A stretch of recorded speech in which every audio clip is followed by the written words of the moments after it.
বুঝলাম না আমি বলি ভাবে আমি কোন জনা। তাই আমার এই দেহের ভিতর কে আছে সেই আমিটাকেই আমি এখনো চিনতে পারিনি। আমরা প্রত্যেকটি মানুষ, আমরা সৃষ্টির সেরা জীব। ভগবান আমাদেরকে সৃষ্টির সেরা জীব হিসেবে এই ধরাধামে আমাদেরকে পাঠিয়েছেন। কিন্তু সেই যে আমরা মানুষ, আমরা যে সৃষ্টির সেরা ধর্ম পালন করছি সেটা আমরা কখনোই করি না। আমরা সবসময় অমানুষের মতো কাজ করে চলেছি, অমানুষের মতো কাজ করি। তাই আপনি যদি ভালো কিছু করতে যান, আপনার পিছনে যে ষড়রিপু রয়েছে, 6টি রিপু, কখনো আপনাকে ভালো পথে এগোতে দেবে না। আপনাকে সবসময় টেনে নিচের দিকে নামানোর চেষ্টা করবে। তাই এই ঘরের খবর আগে জানতে হবে। তাই সেই দিকে লক্ষ্য রেখে আমি সাইজির আরেকটি গান করছি।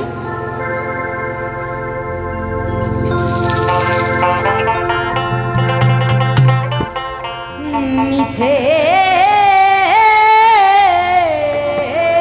ঘর বাড়ি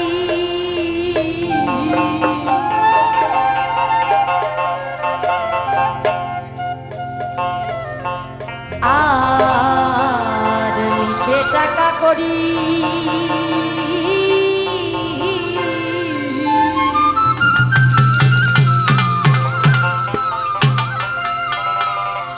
ওরে মিছে দৌড়া দৌড়ি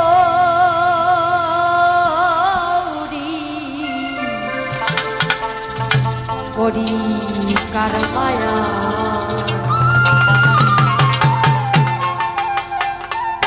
আমি দেখলাম এ সংসার ভোজবাজি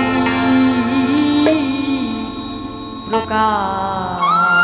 এই পৃথিবীতে ভালো কিছু নেই। এই কলিকালে সব ভালো নষ্ট হয়ে গিয়েছে। তাই আমার সাইজি অনেক আগে তার বাণীতে বলে গিয়েছেন কি কথা, দেখিতে দেখিতে দেখিতে দেখিতে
সংসার, আমার সব কিছু, অথচ আমিটাকে, এই আমি আমাকেই এখনো চিনতে পারিনি।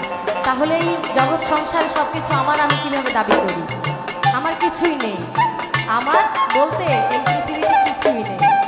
তাই কি হচ্ছে, আমি আমি বলি ভাবে আমি কঞ্জনা, আজব কারখানা মরি, আজব কারখানা নিগুণ আত্মতত্ত্ব পাখা কে বলবে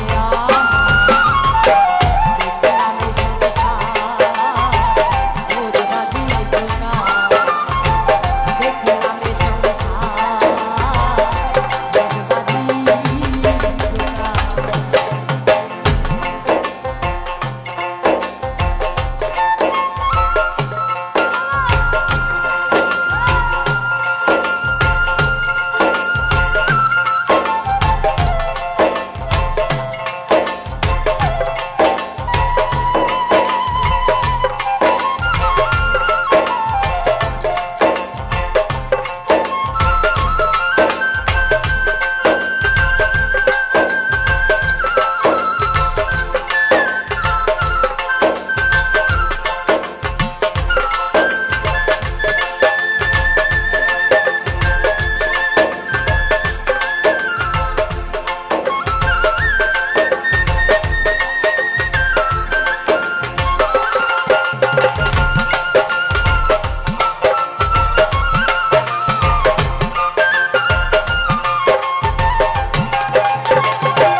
পরাণ পাখি চলে যাবে আমাদের এই খাতা ছেড়ে, আর কিচ্ছু করার থাকবে না। শত ডাকাডাকি করলেও তাকে আর ফিরে পাওয়া সম্ভব না। তাই আমি না করে তার সাধনা করতে হবে। যদি এই জন্মে কিছু জোগাড় করে নিতে পারি, যদি একটু কৃষ্ণ নাম, একটু হরিনাম শ্রবণ করতে পারি বা কাউকে শোনাতে পারি, সেটুকুই আমার সঙ্গে যাবে, আর কিচ্ছু যাবে না আমার সঙ্গে। তাই আমার ভিতরে সবসময় ভয় কাজ করে, এবং প্রত্যেকটি মানুষের ভিতরে। তাই আমার সাইজি তার বাণীতে কি বললেন, ভয়ে বুঝে না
হ্যালো, সকল ভক্তবৃন্দের প্রতি বিদ্যমান অনুরোধ,